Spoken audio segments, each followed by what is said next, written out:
press the blue button, drop the blue pill. That's right. Let it get in your system. And I got that blue check mark. I'm verified, baby.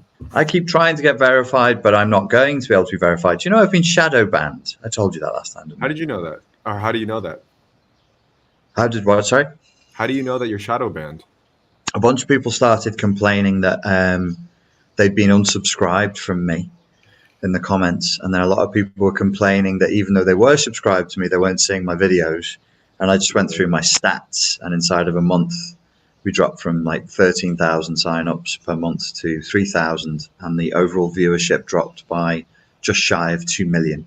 So I just wasn't coming up in the related videos anymore, and they're doing the sneaky thing of, Yeah, that's a very common thing, I think, with a lot of creators right now. The algorithm is like working against everybody at the moment.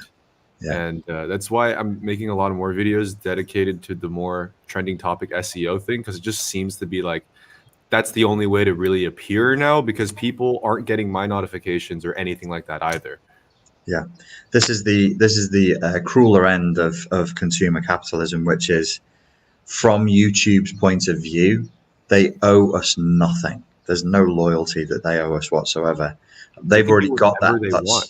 Yeah, they can do whatever they want. They've already got that solid viewership with us. So our fantasy, our capitalist fantasy, was that it would grow and grow and grow. And actually, it makes way more sense for us to be capped at a certain level, because that's guaranteed viewership. That's like if you were a business and you're making money instead of making viewers, you'd be like, oh, that money's guaranteed. So don't focus on that. We know that. We want the new stuff coming through. Yeah. Well, hello, everybody. Welcome to Tentacle Croissant. This is your host, Richard Grannon, and over there is PIERRE. And I would like to ask everybody, how are the sound levels? I know sometimes we have technical difficulties, but that is expected, especially in the cyberpunk dystopian nightmare that we're both sharing at the moment, or at least me, because I cannot basically leave my flat since every building that would have the capacity of 100 people is closed. So there's not much I can do if I left the house anyways. So it's very strict there then in the Czech Republic, this whole coronavirus response, is it? Yeah, I think there was a the outbreak got pretty heavy within the last few days, because it's a touristic capital of the world. I mean, it's like right next to Paris almost. So I think within the last 2 days, it went from like 2 cases to like maybe triple digits at this point. So yeah, and then I've been taking a lot of Ubers the last few days as well, because I don't want to take the trams and stuff. And you kind of actually got me into Ubering out here too. How dare you? Yes. Second of all, how dare you, sir? I wrote a news article. Prague Uber driver transported at least 70 passengers while having coronavirus. And I was like, great, I'm probably one of those people. Yes. The only safe thing is zero contact. Yes. I'm looking forward to coming to Prague from Portugal, traveling through multiple airports to get there. Are you there now? I'm in Portugal right now, yeah. Oh, shit. I didn't even know you left yet. That's crazy. Yeah, I came to Portugal, just basically I looked on the map and was like, where's the sunniest place in the UK, Europe? And Portugal had sun. Oh, it was easily the sunniest. Chasing the sun then. Dude, I was whiter than I've ever been in my life. I was disturbingly white. Like my skin was the color of milk. And I was like, that's not. White people should be slightly yellowishy, pinky brown. Shouldn't be really white. They shouldn't literally be white. So I had to find some sun. So none of the ASAP Ferg trap music was helping in this case? It did nothing. It did. I mean, I was singing it louder, and it did nothing to the melanin levels in my skin. Oh, fuck. I may even write him a letter of complaint. I'm sure it does. I was going to say, that's how I stay melanated, you know. So don't need a sunbed, just ASAP Ferg every day for 15 minutes. That'll sort you out. Yeah, honestly, that music provides the same amount of joy as the sun would. But we've talked about trap music, I think, on every live stream so far. So let's just not go there. Okay. I'm going to try and avoid that one. But I will tell you this. It's weird. It's weird weather. It's very, very. Portugal shouldn't be this sunny in March. It's a rainy season typically. Yeah, it's very hot. It's gone up to like 26 degrees some days, which is around what it would be. I know you probably work in Fahrenheit, right? Yeah. It's what it would be in Encinitas in the summer months. It's the same. Right. in March. It's really weird, really weird.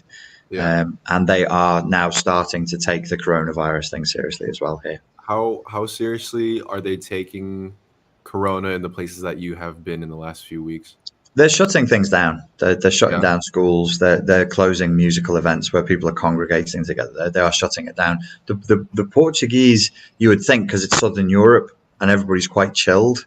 That's the image of Southern Europe. But the Portuguese, when it gets to, there's almost like a trigger point with them where they'll actually get very sort of like rule following, almost like, Northwestern European, super rule following, super strict. So it's chill.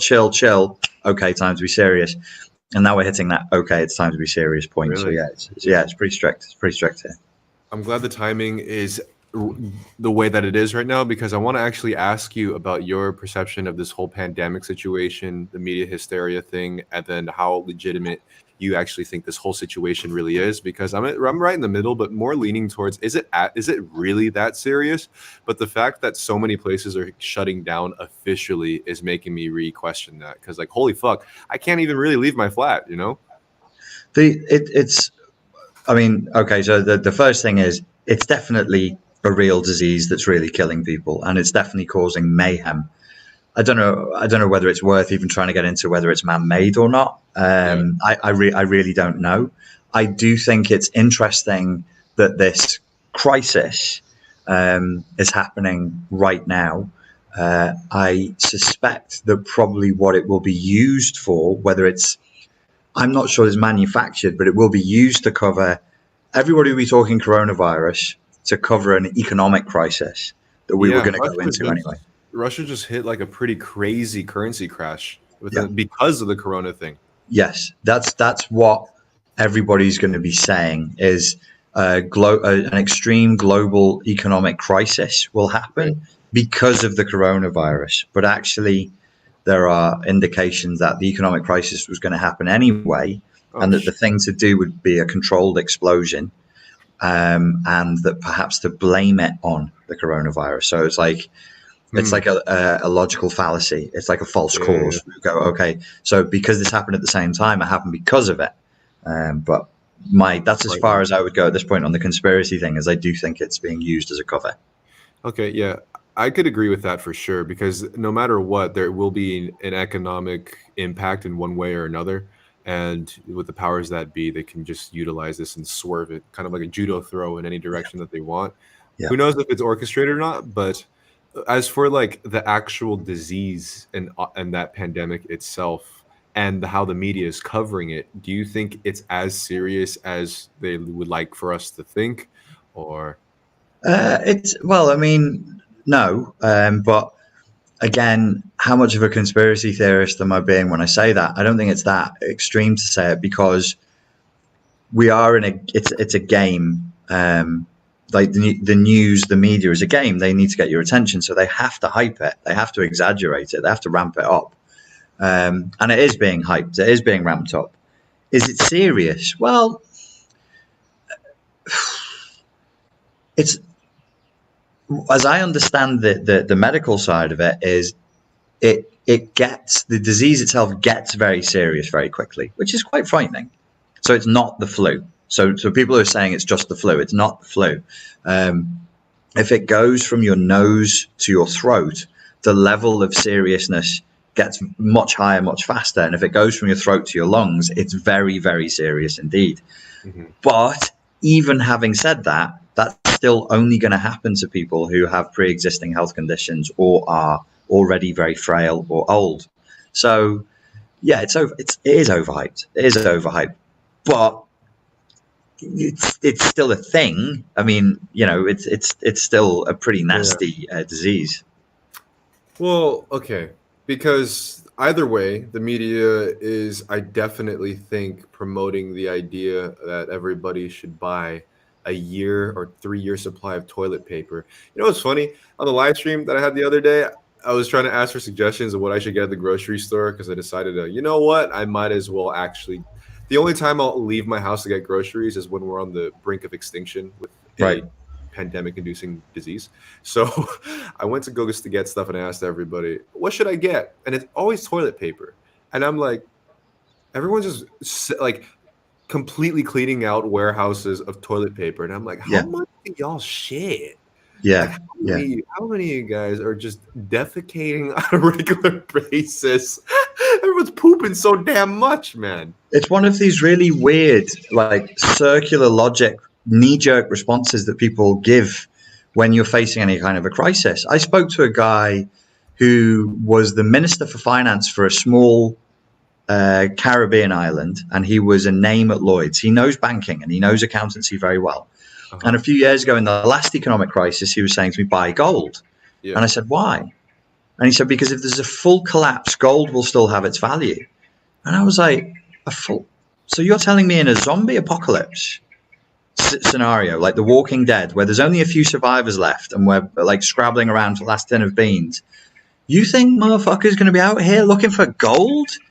Some starving guy is going to be, or you know, some starving tribe of alpha male Mad Max warriors with, you know, steel through their faces that they've done to themselves, who are now eating human flesh.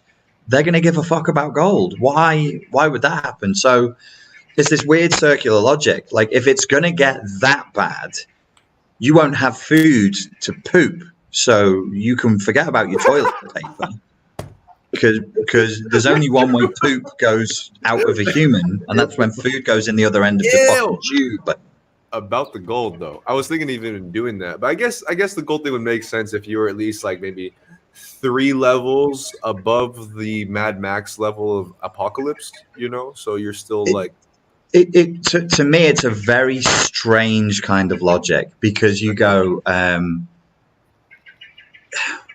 what is it like? It's like saying, okay, so you have economics. Economics fascinates me, and I think it fascinates me because I don't understand it. But I know that you can't take the psychology element out of economics. But in order for there to be an economic system, symbolism still needs to exist. If we crash the fucking system and there's no symbolism left, there's no promissory notes left, it does become meaningless. You can't eat gold. You can't eat it. And if you're freezing to death, it won't keep you warm. Right. I mean, we don't have to go too much into like economic theory or whatever, but like the same reason why Bitcoin works is because we just decided to place a symbolic value on it. The only reason why it's worth anything is because a group of collective people put their real money towards it, and they said, this is worth the money I just bought, this number. So therefore, you accept it, I accept it. Okay, that's the value there. Same with all the other stuff. Which is why there was so much social media hype that went with it, because these guys were pumping millions of dollars into breeding fake social media hype, which is I know you just said leave the economy thing out for a second, but to go back into it for just 1 second, when you look at TripAdvisor, when you look at Amazon, when you look at Facebook, don't bother looking at reviews anymore. They've ruined the review system now by just abusing it, exploiting it. You have no idea what the quality of a service or a film is by looking at reviews, because there's so much fake stuff out there. So you're absolutely right with the crypto. Remember that whole big buzz, and there would be people who were boring about it. Their job, it's like a multi-level marketing scheme. It's like selling, what is it called in America? The makeup goods that you knock on the doors. Is it called Avon. So you have to convince 5 of your friends to buy into it. And if they convince 5 of their friends to buy into it, yes, it really does have value, but you have to be one irritating fucker to like force your friends to buy this stuff. And it's only if everybody agrees it has value that it has value. I totally bought some during that hype too, and then I sold it before the second big jump, and I'm like, fucking hell, god damn it, whatever. Yeah, good. Good. Because, you know, I mean, I would always say, like, sustainability. You got to look at sustainability. Yeah, buy gold. If you want to have, I wouldn't get into an argument with anybody about this. If you feel comfortable buying gold, then go ahead and buy gold. I've got people trying to work with me at the moment now, selling American companies trying to sell ration packs so that people can stockpile food. And I'm like, yeah, great. Which goes with all the other ration packs that the people who stockpile food already have. Yeah. It's already out there. They're just filling up bunkers with ammunition and guns. And I'm like, okay, here's a good analogy. If you and I were crazy, super like paranoid, violent survivalist dudes, when we lived in America, We're back in California. We're both living in Orange County, and we're worried about the zombie apocalypse. And we stockpile guns and ammo. For a start, how do you know you're going to get to your bunker from where you live if it actually goes off? And secondly, do you want to survive in that environment? Do you want to live in the fucking post zombie apocalypse? Yeah, like what the fuck, dude? You know, I had this thing on preppers where I was thinking like the whole idea. If anyone doesn't know what a prepper is, it's basically somebody who dedicates their entire living life to a post-apocalyptic scenario. They build bunkers. They stock up on 3,000 pounds worth of canned beans and just sit around in their flat waiting for it to happen. And so I'm thinking like these people are dedicating years of their life without the apocalypse, where they have free reign and complete first world amenities and autonomy, preparing for the hypothetical situation if all of that disappeared. Yeah. So all the preparation for that, they're missing out on all of their actual life without the apocalypse. Yeah. You know what I mean? Yeah. They're almost extending the apocalypse technically, even if it was to happen. They already wasted a good fucking 10 years of their life without to do that. Yeah. So it's a good psychotherapeutic and philosophical point that you're making, which is, you know, you've really, in sort of preparing for the thing, you've brought the thing on yourself. And now you're living a shit quality of life because you're scared of a thing that might happen in some future. And you know, this point was made, it's been made multiple times, multiple ways by multiple people, but like, it's actually not, if you're going to survive, it won't be your stockpiled food and ammunition that will help you. It's actually going to be other human beings. And the preppers who aren't trying to sell like water filters, like Alex Jones was big on water filters and ration packs and vitamins. If you're not trying to make a buck out of trying to prep, that's what you would tell people, is you have to survive together. If you live in the city, the real preppers, the people who really knew what to do, were saying, don't try and flee to the countryside if you live in the city. If you live in a city and you know your city, stay there. Look at what happened in Sarajevo. They held an entire army at bay together. Civilians, unarmed civilians, held an army at bay, an army that was prepared to take over the city in 3 days. They held it off for 3 years. So it's people that you need around you, not toilet paper. I was just telling my friend, because we are basically living in the closest thing to a post-apocalyptic Blade Runner scenario right now, and honestly, a part of me just absolutely loves it. It's dreary. It's rainy. There's like the TV tower with the red and blue lights off in the horizon. You know, people are like really fucking paranoid when you go out rationing for food and shit. And it's really dramatic right now. And we were talking about how certain traditional roles just come to be when it comes to a survivalist situation.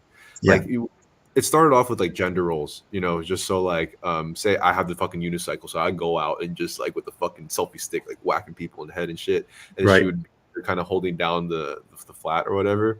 But then it even expanded to the idea of what you're saying, like leaning on other people around the city for the second thing. So she brought the question like, okay, so then would we just like naturally break off into tribes if that were to happen? I'd be like, yeah, it would start off like that. I'd be like, well, I actually ran out of toilet paper.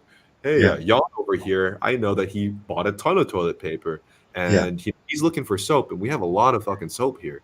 So then the tribes would start building on that way of like resource exchange, and then this whole thing in the end becomes like a network. I think the history indicates that if you have a common enemy, the psychology of humans will be to band together no matter what. So in Sarajevo, there were Serbs, there were Croatians, there were Muslims fighting side by side. And actually, now that you've got me thinking about it, toilet paper wasn't the problem because they were starving. You know, food was the problem.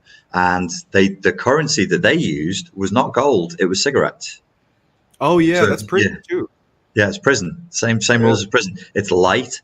You can hold in huge amounts. Also, there was alcohol, homemade alcohol, rakia. So if you could alter people's states easily by making rakia in a bath, then you could feed. You could get fed for a night, for a day, for another week maybe to survive. So yeah. But I mean, do I think it's going to get that bad?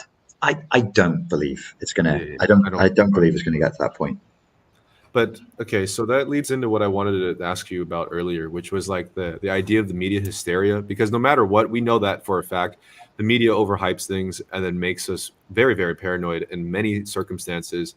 And what do you think like would be the hypothetical intention to make everybody panic? Because this is actually the biggest worldwide disease has been in terms of publicity than I think it's even more than the H1N1 thing, the swine flu, the Yeah, mad cow thing, yeah. because I think now the social media integration with everyday life is so intense rather than before, where before it wouldn't even show up on memes. Now it's just meme city of people wearing buckets over their heads and surgical masks and all of these things. And I hadn't ever seen this before. And I think this is the first time where it's so heavily publicized that it's just at a mass scale. Everyone's kind Well, of out. speaking of memes, I mean, we're only on the 11th of March, and by the end of January, we were saying, isn't it funny how all the memes of this year has been about World War III and how we're all going to be shipped over to die to fight in a war that we don't want to fight in Iran. And now we've switched gears, and just, very, very quickly, 6 weeks later, the focus is completely different, but it's some new thing to be terrified of. Yeah, that's right. So, So if with your you adopt the, knowledge, why? huh? With your Why? knowledge of conspiracy, why? Well, the I think David Icke came up with the perfect lens for analyzing this type of thing, Yeah. which was problem reaction solution, which is that the powers that be, the government, whoever, they'll say, here's the problem, they'll provoke the reaction, they'll present the problem in a certain way, and whatever the solution the public demands is the one that you wanted them to demand in the first place.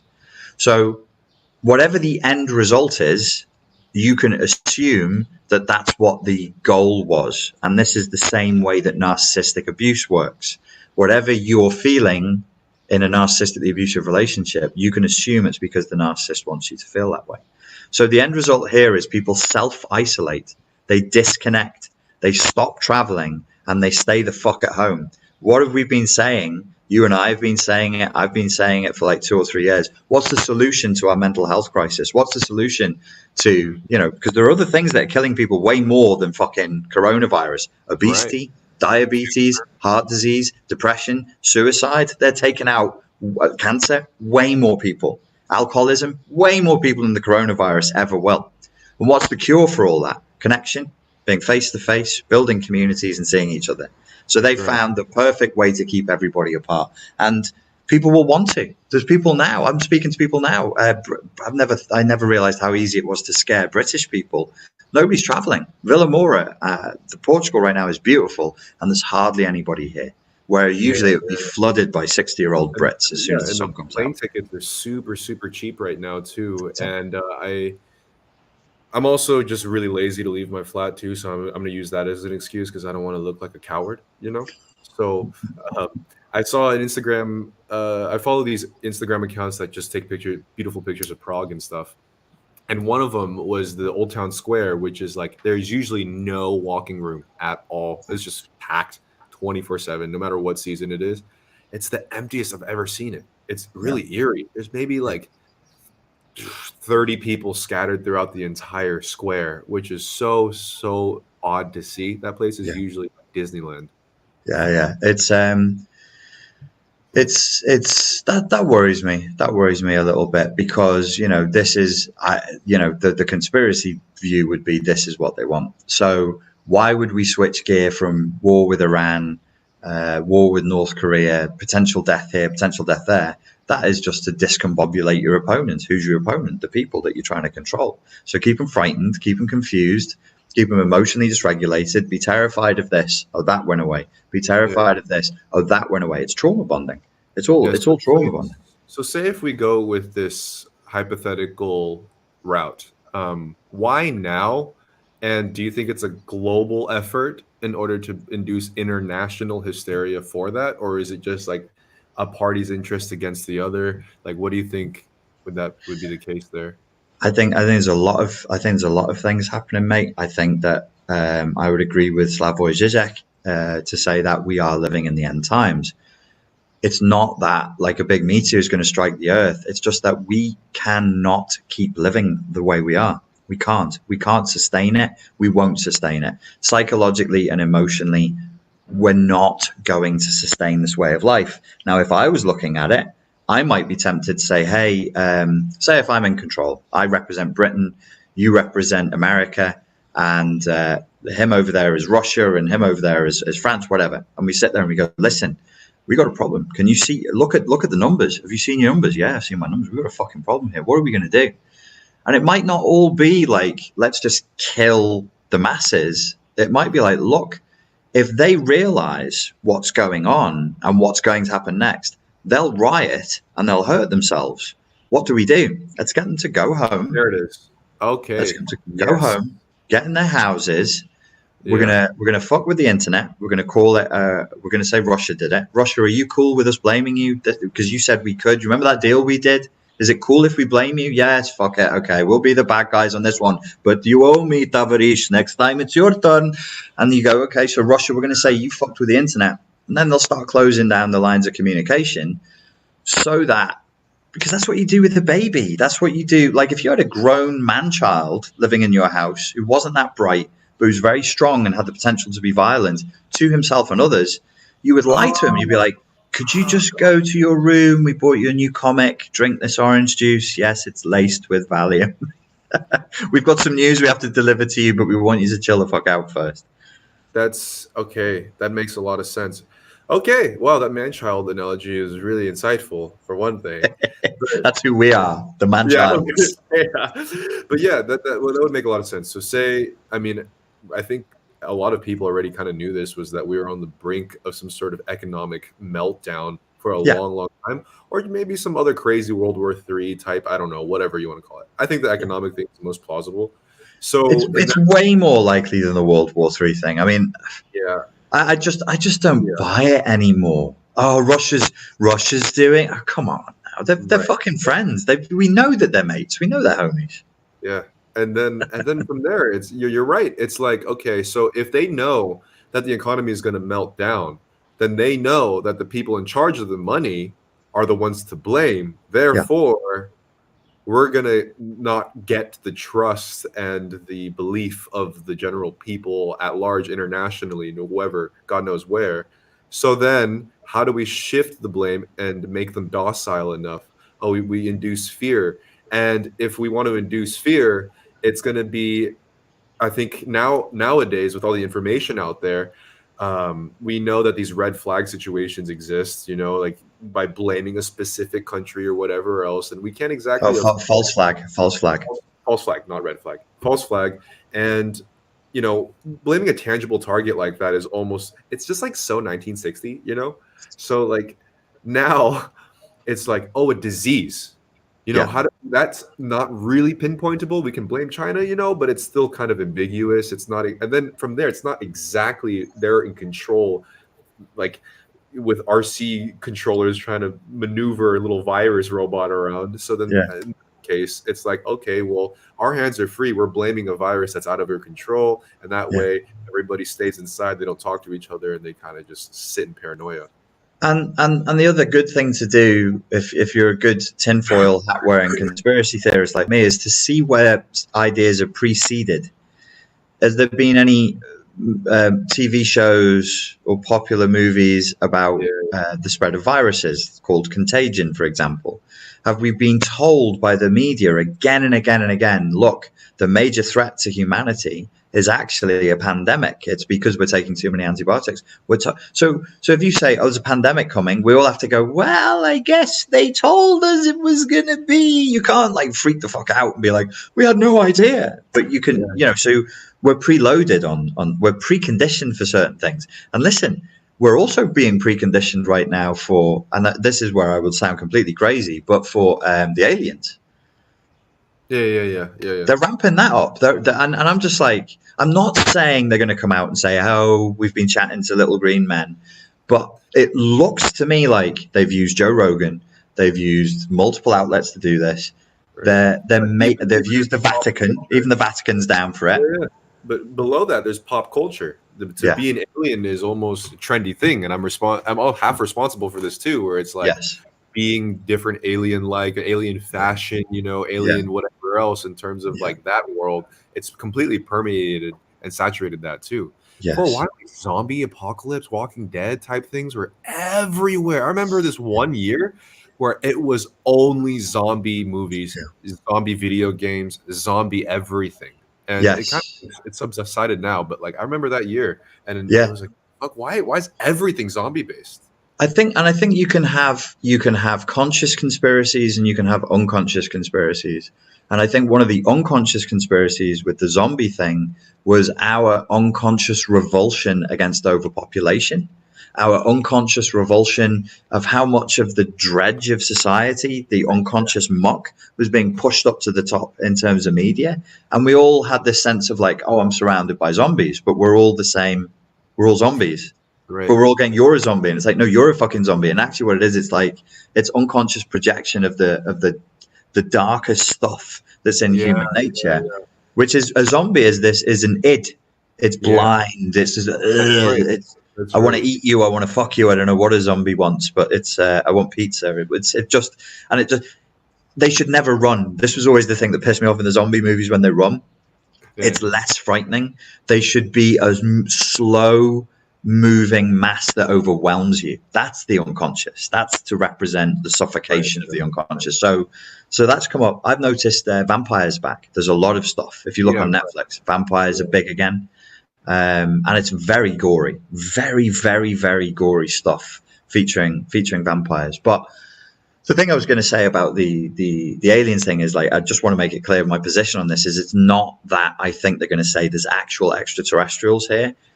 I suspect that there may be some kind of talking about an alternative timeline for human history.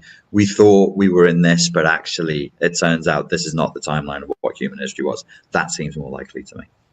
What do you mean by that? What does that have to do with aliens? What the hell? Well, we are they is us. Because we're them. We're the aliens here. Everything about us is alien to this to this planet. We're not like cats, are we? We're not like foxes. We don't just walk around naked eating the things that are there and then pooping in the woods. We fuck everything up, and then we whinge that we're too cold because we don't have the fur that we need for this environment for some weird reason, and our heads are too fucking big. Look at the size of my forehead. You're not telling me that's natural. My motherfucking forehead. At least you have the decency. You have the decency to cover yours up. And here's the thing: at least your forehead's getting some color for once, man. These are the solar panels right here. Yeah, I couldn't even look at the live stream, dude. So, an interesting thing you brought up there, I never really thought about it, but like, I think a collective trend when it comes to media and art is, I think you're right, a collective unconscious, not desire, but feeling, a collective unconscious feeling, because I never really understood why things were so resonating and trendy with the masses of people at once. It's like zombies this year, vampires this year, and why is that everybody is just naturally into that for that moment in time, but not any other year, any other specific thing. It's just that.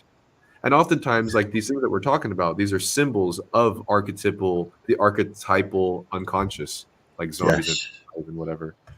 Yeah, I think there's already an unconscious flow or pull that's already going to happen. So it's what we want. It's what we want. It's what we are sort of tuned into. It's the energy that we're vibrating at that particular time. But then I think it can also get manipulated and pushed in certain directions. And I think this goes back to Edward Bernays and goes back to Sigmund Freud, and they realized the best way to control people was through symbology and was through the unconscious. And that kind of fits in with all of what we're saying now. The coronavirus represents a secret hidden toxicity in others that is potentially very dangerous, so stay away from them. It's not a million miles away from the obsession, neurotic obsession and hysteria around narcissism. You think so? Yeah, Zizek said this in 2010. He said about all the phenomenon before I even was started looking into it. All the online hoo-ha about narcissism is essentially an unconscious fear of the other. And he said all this talk of toxicity, it's a desire to push other people away. We just can't deal with each other anymore. He said that 20 years ago, 10 years ago, sorry. Where do you think that comes from? Why do we just naturally feel like we should push each other away? Because I mean, I understand that, especially being part of my generation, everybody naturally wants to be aloof within their own world, but at the same time, they want to communicate, but just like far enough. Yeah, it's I think people will say it's facile, and a lot of people don't like it when I talk like this, but I think it's the loss of God. It's the loss of religion. We lost our story. When I say God, it might be gods, it might be goddess, it might be the Godhead, it might be the big thing that's making everything happen. What word I would use for that, I think it's the feeling of unity, and oftentimes God would be the collective medium for everybody to latch onto, that everybody can latch on together. In the same way that like when there's like light pollution and shit and you can't see the stars, it almost blocks out this vision that when you look up, that everybody collectively looks at everything being a part of this one little rock sort of a thing. And that could also be God as well. And now that we don't have God and the light pollution's blocking out the stars physically and metaphorically, it's hard to conceptualize what it means to be one. Absolutely. And that's tragic. When Nietzsche said God is dead and we have killed him, it wasn't celebratory. It wasn't like, yes, we killed God, finally, I'm the evil philosopher who hates God. He was not an atheist. He was a theist. He believed that we needed God. And he said, I don't know what carnivals and festivals we're going to have to pull together to pull out of our asses to keep ourselves occupied with the fact that we have blood on our hands, that we now have to bear the guilt of killing that which made life worth living. He saw it as an absolute tragedy. And I agree. I think we can't put the toothpaste back in the tube. You can't go back and be like, okay, well, let's pretend we all believe in God now, because we don't. Yeah. But like you said, unity comes from you're a Christian, I'm a Christian, I'm a Buddhist, you're a Buddhist, Buddha said this, Buddha said that. We live this way, don't we? Yes, we do. So we're one big family. Yeah.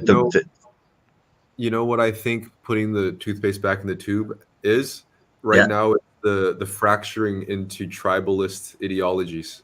I think that's the attempt for us to try to squeeze the Colgate all back in this tiny little thing. And we're getting it all over the fucking place and like diversifying all of the groups and separating us even further, because the tube or like the toothpaste is so far out at this point. With any attempt, it's making us fight each other even more. You're left wing, you're right wing, I'm this, and you're that, and you're this, and you're that. But that's all just trying to unify you with something else. And for some reason, we need the tangible external source for that. It seems to be the case that without God, we all lean very heavily towards narcissism. So a lot of this, like group, the identity politics, the group politics, the turning on each other, the weird resurgence of racism. That's like sounds really dated, and it's like, didn't we already do this and it didn't work? Doesn't that party suck already? That's coming back because of this hard turn towards narcissism in the absence of a big other, because we're miserable if we're just floating on a rock in the universe with no fucking story. That's shit. That really is shit. And people who turn to darkness through their depression, their despair, their anxiety, they have my sympathy. They really do, even if they're doing bad things. It's not that I wouldn't still shoot them in the head. I would, but I would be like, I feel really sorry for you, bro.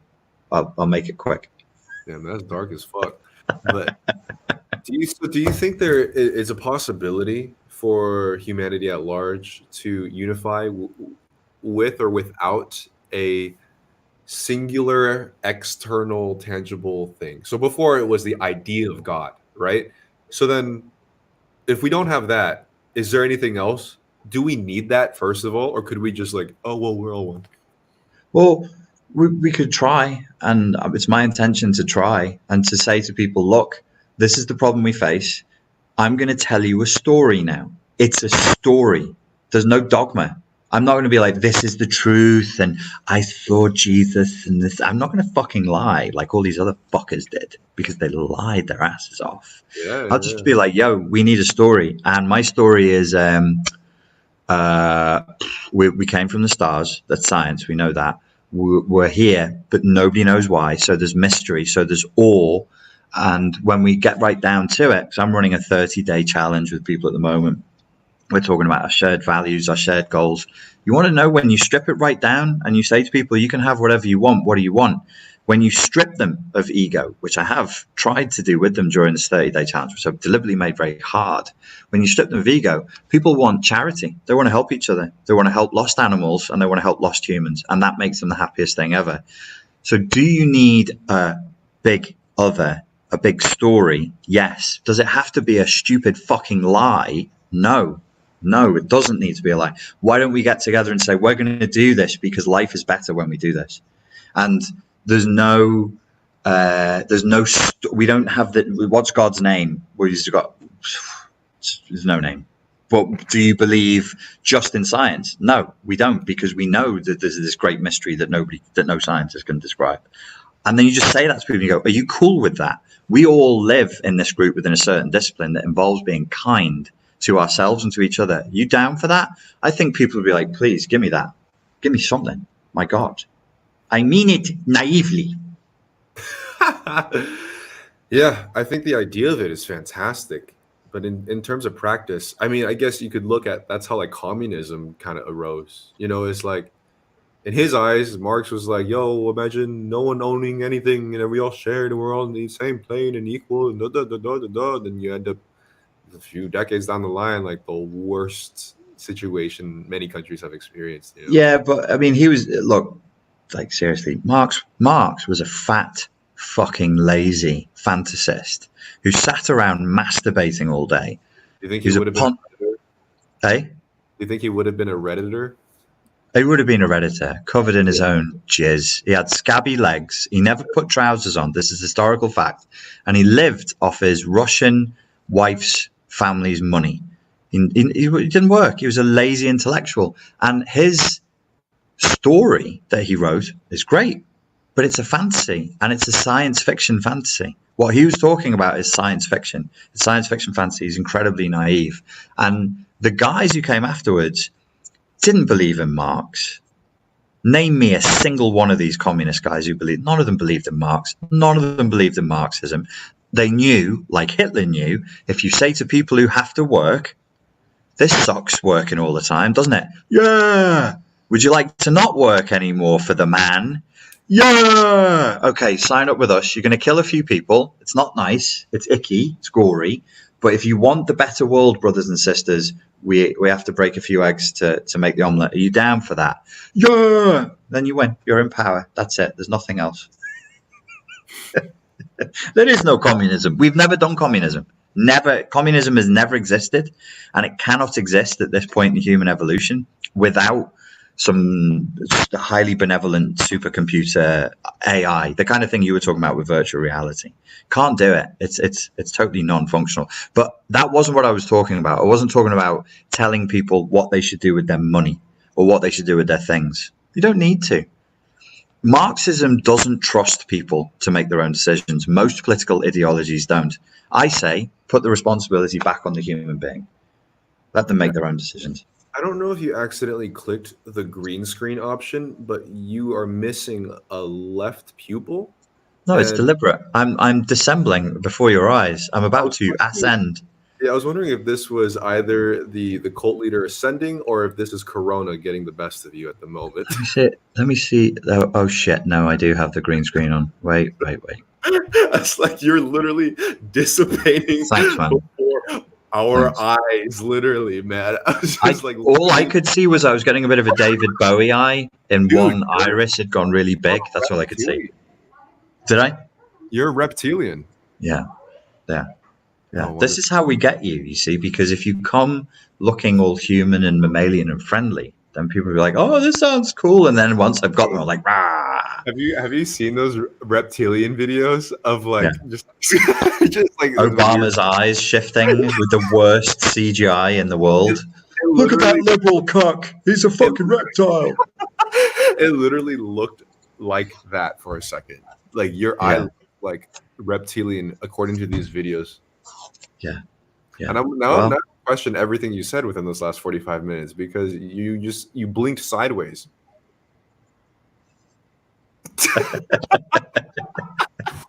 The slits, it's the iris slits. It's scary, man. It's scary out here. You can't trust nobody. Everything I said about the coronavirus and everything else is now null and void. It was meaningless. Dude, how do you think this whole corona thing is gonna blow over, man? I think the corona. I think this is it. They've done this multiple times before. I think that this is distraction. It's a magic trick, which is something you know about. You've studied magic tricks and illusions, right? So this is, look over here, misdirection. That's all it is. And they're doing something. What are they doing? Because you brought up a good point. The World War III thing just happened and then it blew over. So like, what if there's just going to be a series of these, like over and over, just so, and then what happens? Probably the most useful thing I could say is whatever the end result is on people, on the population, whatever effect that has, whatever it makes people demand, that's what they wanted to begin with. So if they're like, oh, we have to shut down the airports, that's what they wanted to begin with. Oh, we have to give up our freedoms and, develop an army of bull bag squeezers called the TSA. Well, that's what they wanted then. But it's just crazy to see it at a global level. I mean, like, whether or not, like, I'm not going to bring the whole, like, 9/11 thing, and that's just too controversial, but the inevitable fact is that people were really, really, really frightened, and they asked for, assistance or at least more restrictions, like more homeland security, more security and stuff like that. That inevitably happened for sure. I'm just wondering, like, at a global level like this, that's crazy to me. Like, why would they try, or how the fuck have they done it? First of all, this is like in every country around the world at the moment knows about this and they're scared of it. Yeah. It's. I think there's a lot of things that they know that they can do, and then they run like a war game. They run a simulation, and they go, "How will people respond? What will the end result be? What would we get from it?" And then they'll go, "Well, that's a good one." And then they take Tim's idea and they just put it on the table for a minute until they need it at some point. And I think, it's not that hard to do now because we're all plugged in, with the smartphones. So it's very, very easy to get these ideas out quickly to people. Could be a test run. Could be a test run for something else. Fuck. I remember when they were putting the first patients of the coronavirus and of everybody in the UK, they were putting them in the Wirral. They were putting them up in Arrow Park next to the gym, like I told you in the last one. And it was the most underwhelming end result because everybody just walked away from that when it happened. And most of us didn't even get symptoms. Nothing happened. And I'm like, okay, children are killing themselves in record fucking numbers right now. Record numbers. They're damaging themselves at record numbers all over the world. It's not just an American problem. It's not you everywhere. But that's not in the news. Yeah, that's true. What? Damn. Fuck. Okay, so in terms of like dealing with a situation like this, what do you think would be the right protocol as a people in general? Because I mean, I don't necessarily think being freaking out and hysterical and have mass paranoia be the solution to it. And I think having a bit of precautions is a good thing. Maybe buy an extra roll of toilet paper, and maybe just try not to lick the damn handrails in the tram. Yeah. I mean, it's a real disease and it's really out there, and you're really better off not having it than having it. I mean, to be responsible, like I'm in contact with people who are over 60. I'm in contact with children. I'm occasionally in contact with people who are ill. And I might not be symptomatic for 14 days. If I got it and got symptomatic, I'd probably be okay. But inside of 14 days, I could shake hands with a lot of people. So yeah, the responsible. I carry hand gel. And if I go out, I gel my hands afterwards, wash my hands more. But it depends on who you listen to. I was listening to a doctor on YouTube the other day saying you could use hot water and soap and wash your hands for 3 minutes. And if it's flu virus, there'll still be traces. of transferable flu virus on your hands, even after washing it for 3 minutes non-stop quite vigorously. So you do what you can, right? Yeah, I guess. I mean, like, nah. Because in the end, man, I mean, what does it actually change on a day-to-day basis? I mean, there are so many different types of illnesses floating around regardless. I mean, this one is obviously serious in a way, but like in a day-to-day setting, I mean, what else can you actually do in terms of Which is a good question, which is why a lot of this feels symbolic to me. So Portugal's right? doing its thing, Czech Republic is doing its thing, and it's like it kind of feels a little bit to me like an accountability drill. Like, what did you do to stop the That's global pandemic? too, because like I honestly didn't think it's as crazy as everyone makes it out to be, because like the media, and especially when it comes to crazy westerners just over exaggerating, dramatizing everything, Mm, and there's not much one can do anyways. It's a fucking disease, it's not like the troops coming into each city. That's like very, very tangible. So I mean, you can still yeah, live your life, do whatever you need to do, and if you catch it, you catch it. yeah, But in terms of when the government here started shutting down the schools, the universities, and whatever else, I was like, okay, hold up, whoa. Well, yeah, now they're in on it, and they're yeah. actually doing it. Now this is like another level of seriousness. Which is then a tangible problem. So the problem Yep. is not the primary illness. It's like the second. It's like going to hospital for a broken foot and ending up with pneumonia and dying. So now we're looking at the secondary and tertiary effects. There are airlines that have been they've just completely been wiped out. There are cruise liners that will be wiped out. There's going to be hundreds of thousands, if not millions, of jobs affected by this. So that is something to be worried about. For you or I, it's a cold. You could potentially hand on a disease to somebody that could potentially kill them. So that is something that we do have to think about, be responsible. But that's a maybe. The definites are this will cause big time economic problems, and a lot of people are going to end up unemployed and struggling for cash. For sure, for sure, for sure. The British stock, the British, can't remember my words now. The guy who runs the Bank of England has just chopped the interest rates for the country because our economy is flagging so badly. Trying to keep people buying. They're trying to keep the economy going, because if the economy just stagnates completely, it's really going to fall off the rails and it's really going to be bad. Okay, so then let me ask you this then. I'm asking so many questions, but okay, so this disease is obviously fucking up the economy. Is Yeah. this to re-stimulate it later on? Or is it like, why would they, why? The conspiracy angle would Sure. Why not? re-stimulate. It won't re-stimulate the economy. It won't. Like I said in the beginning, I think there was an economic disaster looming, and they've gone and put them together. There was already an economic disaster looming. There's people who understand this way better than I do have been saying for at least the last 2 years, we're going to hit another recession. It's going to be global. It's definitely going to be the worst one yet. That's the nature of this particular monetary system that we operate within. That's the nature of this particular brand of capitalism that we've got. It's inevitable. So how do you manage that crisis?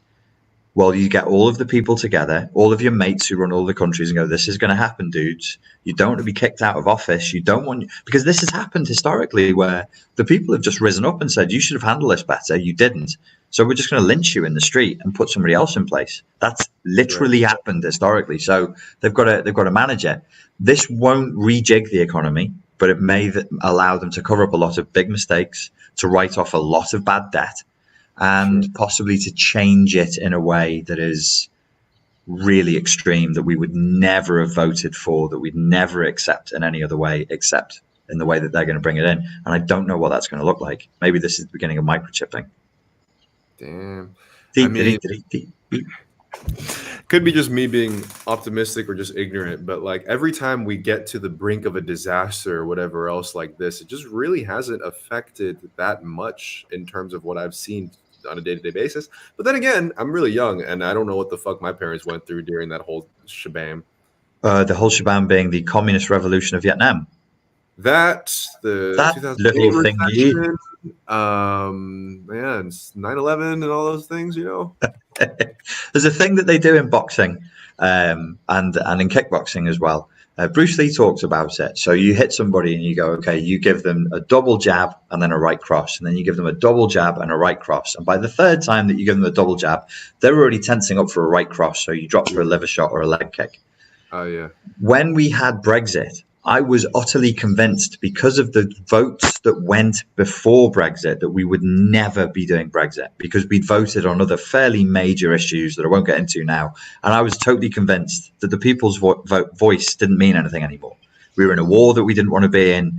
Scotland wanted its independence. It didn't get it, blah, blah, so on and so forth. So sometimes you're being paced. You're like, this is bullshit. This is bullshit. Iran is bullshit. HN1 is bullshit. Oh, the coronavirus, that'll be bullshit. And that's the response that they want. Could be. I don't know. What would be the benefit of doubting? To set you up for a really, really, really big fall. And then when it gets really bad, they'll be saying, well, we warned you and nobody took it seriously. And now this terrible consequence, this unforeseen mutation of the coronavirus that we didn't know, which is wiping out 25% of the world's population, has happened. That's utterly terrifying. Amazing.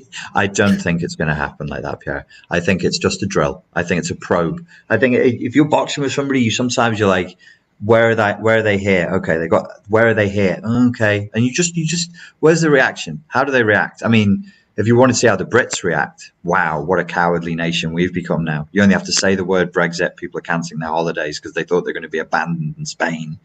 And now with the coronavirus, they don't want to leave the house. Yeah.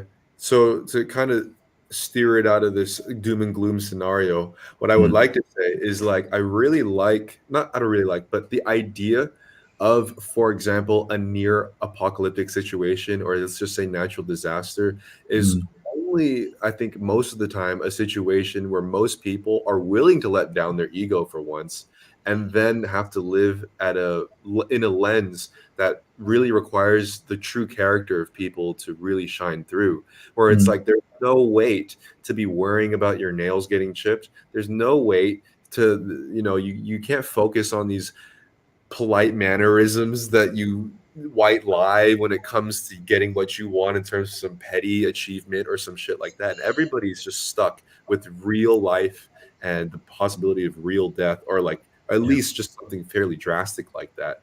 So in a situation like this, a part of me is just like, yeah, okay, now everyone gets to really, really see the situation for what it is, or at least in their head, they have to feel it out.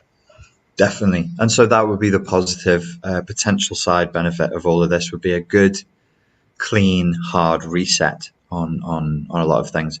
Every crisis brings that. It sounds trite to say it, but if it does become a genuine crisis, do I think it's the worst thing in the world? I don't want to sound callous, but like, we have issues that we have not faced yet that we must face. Overpopulation is one of them. And maybe it's time to have that conversation. Maybe in the aftermath of this, we can have that conversation in a sober atmosphere where everybody can come to the table without screeching, without jumping up and down like angry chimps, and just have a quiet, sensible, sane conversation about how many humans can we afford to have on this planet at any one time.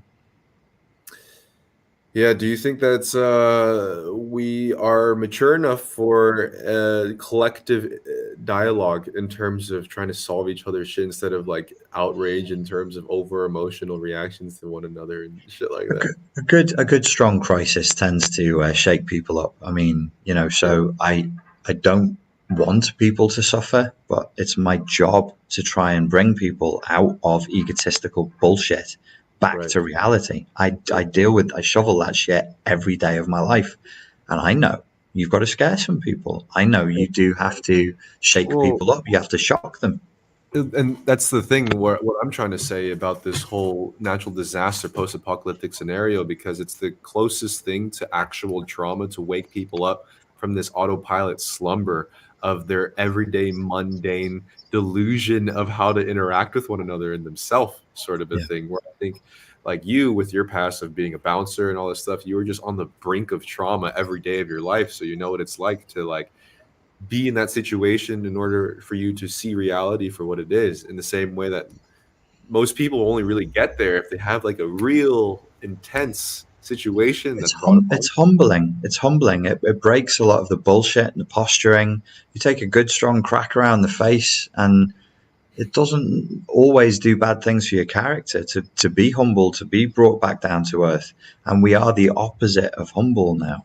We're the opposite of humble. We're the opposite of scared. We're crazy, posturing, arrogant, puffed up little entities right now. We're due a bit of a spanky. Spanky. Right. That's Well, how I want to. That's why I want to wrap this podcast is with spanky. I'll tell you this when you come here this Saturday, but like I made a whole video on it. I can't stop fucking talking about it because I legitimately stopped a thief with my bare hands. I am so fucking proud of me, and I was like, I can't wait to tell Richard this too. But like that situation was the first time I've ever fucking done anything like that. And Right. the perspective that I have gotten, I mean, you've done this multiple times in a different way. You literally were in physical confrontation in order to stop people from drunkards that, you know, fuck each other up. But this was the first time I've ever done this.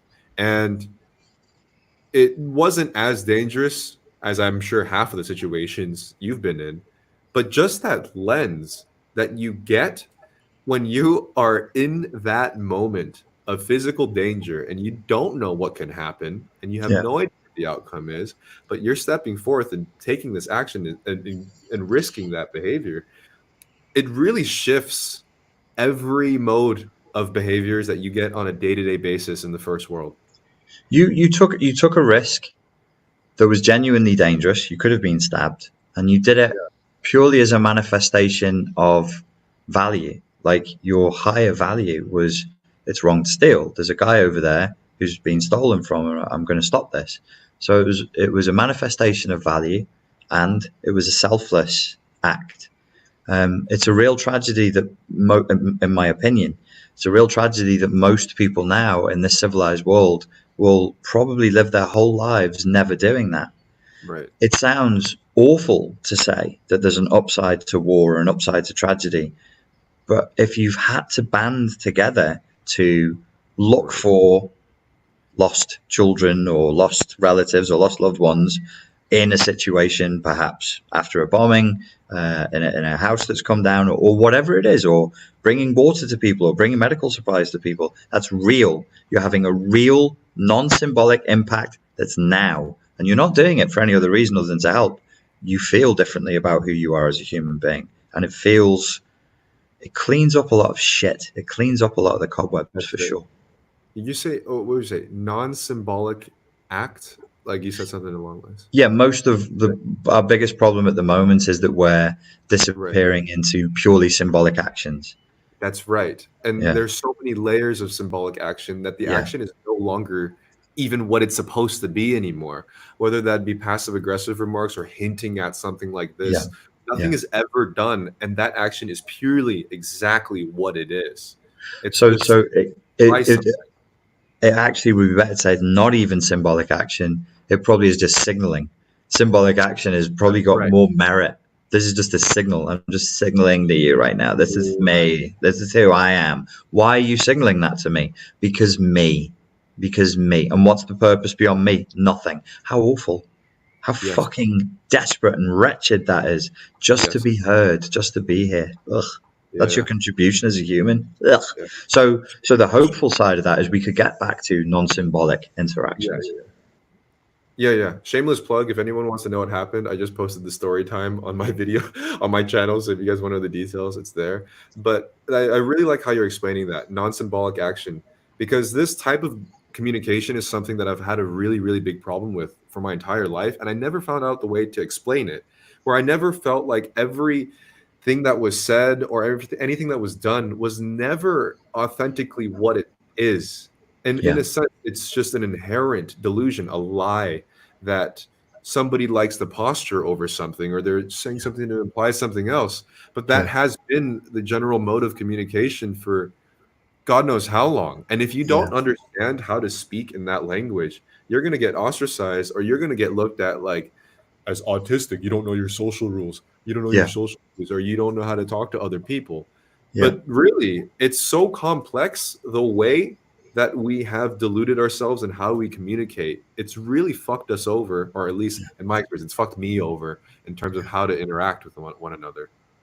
It leaves a very dirty taste in your mouth. It's an unpleasant mode to get locked into, and you are locked into it if that's the only option you have for communicating with people, because you've nothing else to offer but your stupid, low-level, grey, dull signal that you're signaling just to remind, just to get, like, it's like a radar going bimp, bimp, yeah, I'm still here, bimp, bimp, yeah, I'm still here, and that's it. I was going to compare it to the difference between masturbation and sex, but it's not even as good as masturbation. Yeah. Like, I think it would be cool if you started talking more about, I guess, the practical and somewhat metaphorical impact of those nightclub experiences that you had, because not only I can't shut up about the fucking fact that I actually stopped a thief physically, because this feeling is just so different from the casual day to day. Like you said, it strips away all the bullshit. Like, an arm to the neck is an arm to the neck. When you're on the floor, you're on the floor. This person stole a purse. They stole a purse. They ran into the police. They ran into the police. And you have no room to be like, trying to shift the dialogue, the narrative, in one weird symbolic gesture, and trying to paint one person in a manipulative way, and because of the situation, this lens is really sticking with me in terms of how I view things in general. Yes. Where you lose the patience for these types of things, and you refuse to even interact in these ways. Yeah, definitely. I think, like, there's been, in my case, an unfortunate refusal to interact symbolically because of what you're talking about, but that left me with, like, an attitude of, people just saw me as being arrogant or offhand or standoffish, but I was like, I know that you're talking shit, and I can't help you in your shit talking, because that makes me talk shit as well. And I don't want that. But I definitely would be happy to talk about it more. I was just thinking, could you imagine if you lived like how you feel now? Imagine if you lived in a community where it wasn't a thief that you stopped, but you stopped somebody else in that community from being eaten. And then everybody in your tribe knew that, like, if you didn't physically do what you physically did, that person would have been eaten. And then they tell that story again and again, and you have that recognition, that positive feedback loop for what you did. That's really what we're missing. Because That's right. And I know what I am putting myself in by consistently bringing up the situation in the way that I am. And I'm almost presenting it, even in the story time on my channel, in a way that I am like bragging and flexing about it. But because of that situation that you're bringing up, that story would be passed down tribally because of a person doing something virtuous for somebody's mom or father or brother or sister. And because of an action that would be objectively considered a good action, it imposes the, let's just say, the intention for everybody else to action in a similar way, where I feel like, we're constantly told to be humble and have the humility to never speak about the good stuff that you've ever done. However, where is the alignment for all of it, say the younger people or whoever else to follow in terms of like doing virtuous things for the sake of it? There isn't, and then we wonder why. Well, I mean, it's this whole stupid thing of like, why are kids like this? Why aren't they nice? Well, who trained them to be nice? Did you fucking train them to be nice? No. Why do they just sit there and stare into smartphones? Why are they all so fat? Well, because since they were children, you told them to sit down, shut the fuck up, and eat all of their food. And now they're sat down, they're shut the fuck up, and they're fat because the only pleasure they get in life is from eating. Whose fault is that, you dumb fucking dummy dumb? That's your fucking dumbass dumb fault, you dumb fucker. Where's the recognition? Where's this tribal sense of like, I see you? You'd have a new name now. Your name would be like stiff forearm or some fucking crazy thing. You know, there was this funny story I read. It was about the white dudes were like trying to take a census in America, and they were saying, tell me your name. And the lads, what's the politically correct term is not Native American, it's First Nations people, were having a real laugh with the white people, and they would give them their names because they didn't have one name. Nobody had one name. It would be like, well, my grandmother calls me this, and the people over the water, and they give them the worst names. They'd be like, well, I am known as he who shits in his hand, but sometimes I'm known as the person who does the and sometimes I'm known as that. And they'd be like, well, this, you're making stuff up. And they'd be like, no, everybody knows me by all of my names. And if you don't know all of my names, you don't know me. You don't know me. It's just you people, us, the pale faces, we knew too many people. And we'd be like, well, okay, my name is John Marks. And you'd be like, motherfucker, there's like 100,000 John Marks. It makes no, it's the opposite. You'd have a singular name that's the reproduction of another 100,000 people, whereas you only have your unique combination of names. But we would be like, well, you people are crazy. This is crazy. You're all just living in chaos. And they must have been thinking, it's you motherfuckers that are crazy. What's really fascinating about this, what I'm thinking about right now, is by having multiple names from different tribes and you're gifted by different people, your language is formulated with reliance on others. Yes, exactly. You have to have other people for your own self-identity. And if you don't, you're dead. Exactly. You're dead. Which is that Albanian concept of a home.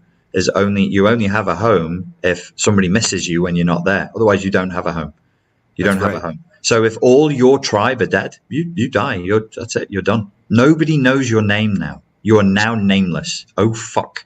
That's not a good place to be. I actually just realized within the Vietnamese language, I've lost so much of it. But then we have different pronouns in accordance to what age and what relation you have in terms of other people too. You would say that before their actual name. You actually don't even call them by their name. You call them by the title. Like my aunt would be called a different name by my other cousin. So my cousin would call that same aunt a completely different name. So you're inherently acknowledging other people in terms of the relationship with you, where I guess in not ancient, but older Western societies, it really shows the individual perspective in terms of how you interact with the world. This is my name in every situation. It's me, and it's always me, depending on no matter. It doesn't matter who I'm talking to because it's me.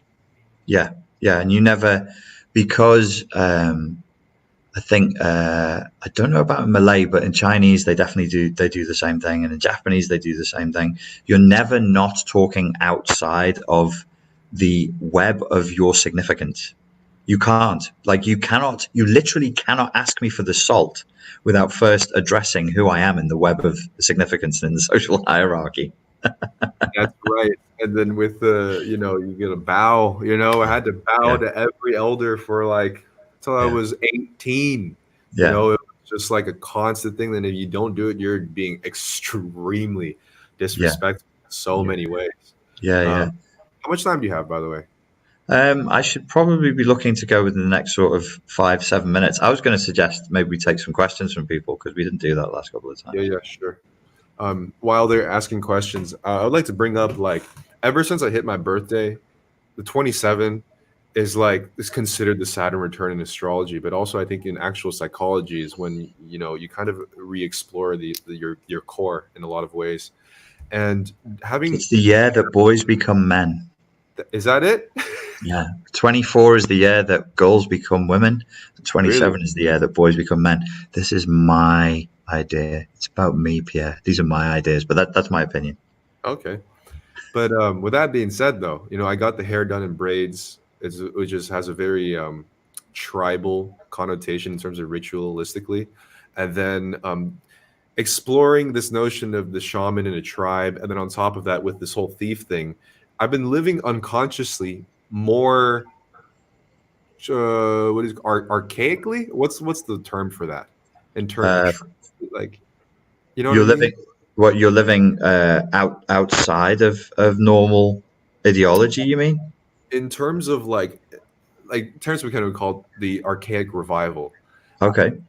I'm unconsciously, I feel like I'm living out rituals, coming of age rituals, hair thing, this whole like ritualistic thing that we would do back in the day when we had shamans in our tribes and all these types of situations. And I feel better than ever when I'm kind of leaning towards this route of living as opposed to just first world manifestation to go to get an office job or whatever.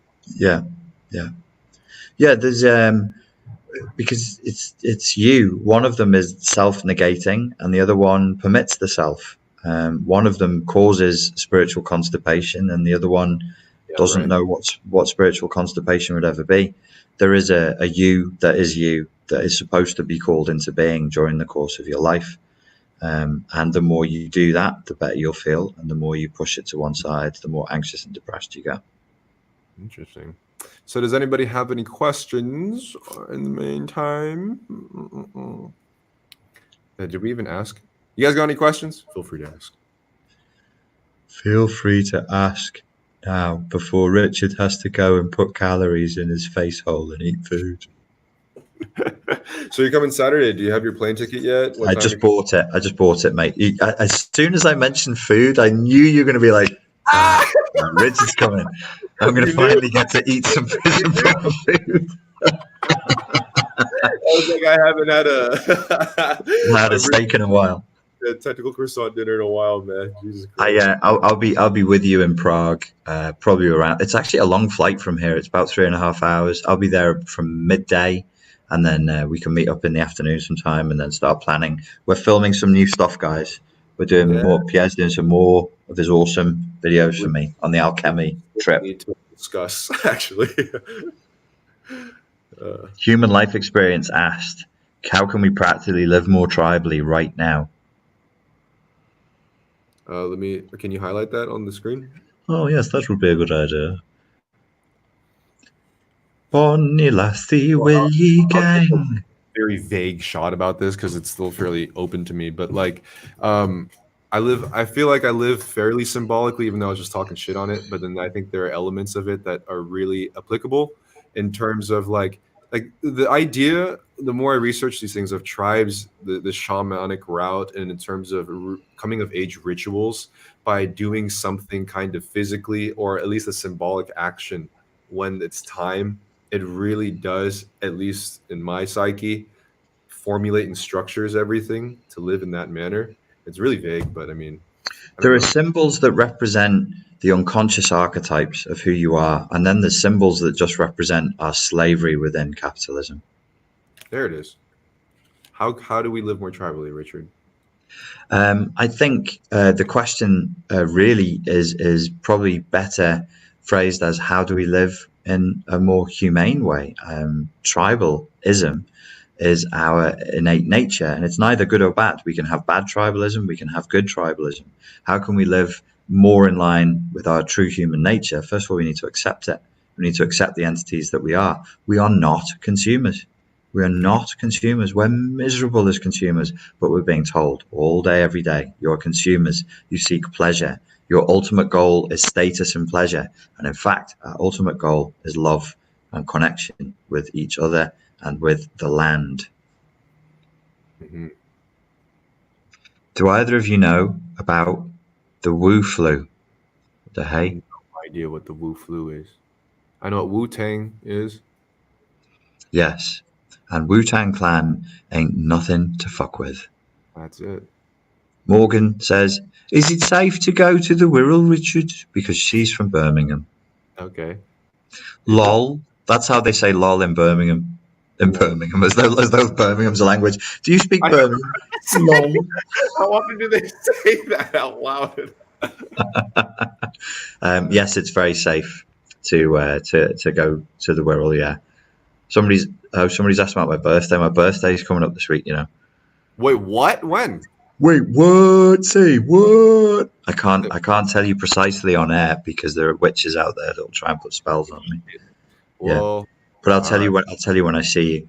Anybody who wants to send me gifts can send it to the email, the address I give out on my emails. Protein bars, gin, and T-shirts that have gorillas on them are really appreciated. I was gonna say, for your birthday, you're welcome to take me out, my friend. I'm just freaking so lucky to know you.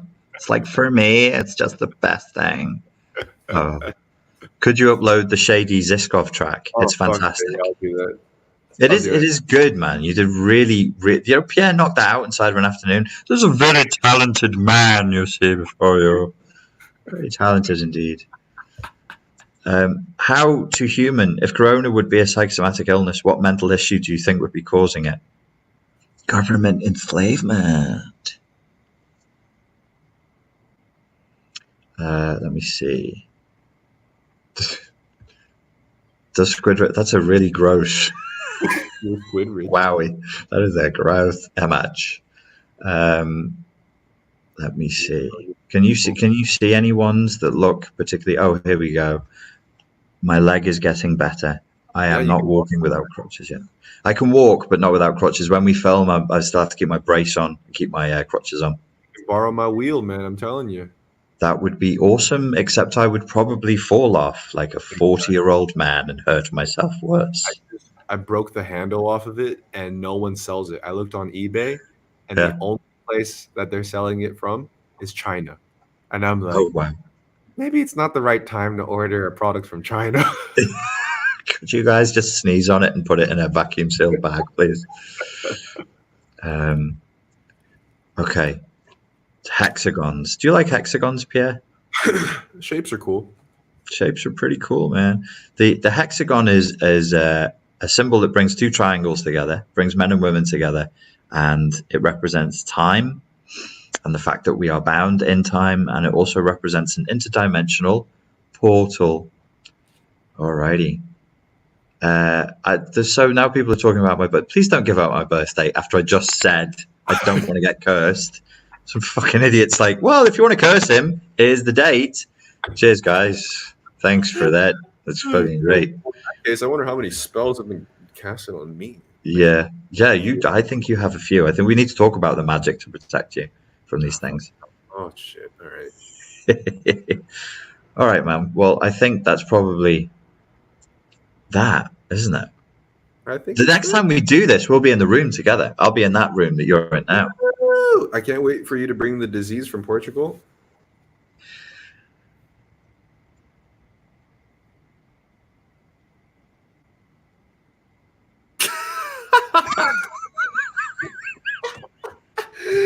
All right, my brother. I'll see you in a few days. How crazy. Oh, and by then, I'll have my Lucifer's throne of a chair. Awesome. Don't know what you're talking about. Rolling with it.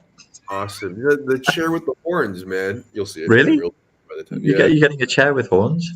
Yeah. You're really trying to trigger as many Karens as possible right now, aren't you? Oh, for sure.